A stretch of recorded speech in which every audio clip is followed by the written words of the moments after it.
అందరికీ వందనాలు. నా పేరు తేజమయ్య. మాది కొట్టుగుమ్మడ. మా అల్లుడు ఎంతో ఇబ్బంది పెట్టాడు మా అమ్మాయికి. ఇబ్బంది పెట్టిన అమ్మాయి మాకు ఫోనులు చేసి చెప్పేది 6 సంవత్సరాలు పెట్టాడు. చెప్తే మేము భర్త భార్యలు ఇద్దరము బాధపడేవాళ్ళము. బాధపడి మళ్ళీ ఏమో ఇలా జరుగుతుందమ్మా అలా జరుగుతుందమ్మా నాకు చెప్పేది. అలా అనకడ భయం చెప్పేది కాదు. చెప్పకపోయి నిమిషపడి కళ్ళేలు దించుకుంటుంది. నేను కళ్ళేలు దించుకొని నా భర్తకు చెప్తే నాకు కసిరెత్తడేటో అనుకోని నేను కూడా ఇటు చెప్పేదాన్ని కాదు. ఎందుకు కోపం నా భర్తకి. అయితే అలా ప్రార్థన చేసి అమ్మగారికి మేము చెప్పాను అమ్మగారికి.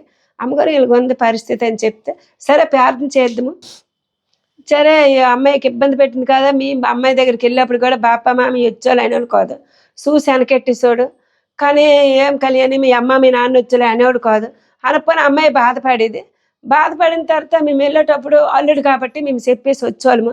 వచ్చిన నా మనవరాలు అమ్మమ్మ తాతయ్య అనుకుని వచ్చేసినా సరే అక్కడికి వెళ్తాను అన్నట్టే మాట్లాడాడు. అయినా సరే మేము సరే వెళ్ళిపోతున్నాం అనుకో మేము వెళ్ళిపోతే అమ్మగారు అమ్మగారి దగ్గరికి వచ్చాము. వచ్చి ఇలా ఉందమ్మ అమ్మాయి పరిస్థితి అని చెప్తే ప్రార్థన చేద్దామమ్మ మారిపోతాడు అల్లుడు అనేసి అమ్మగారు ప్రార్థన చేశారు.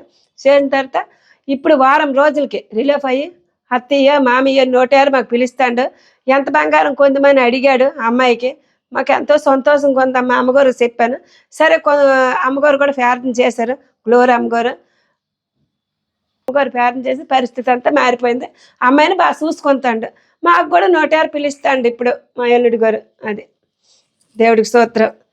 ఆమె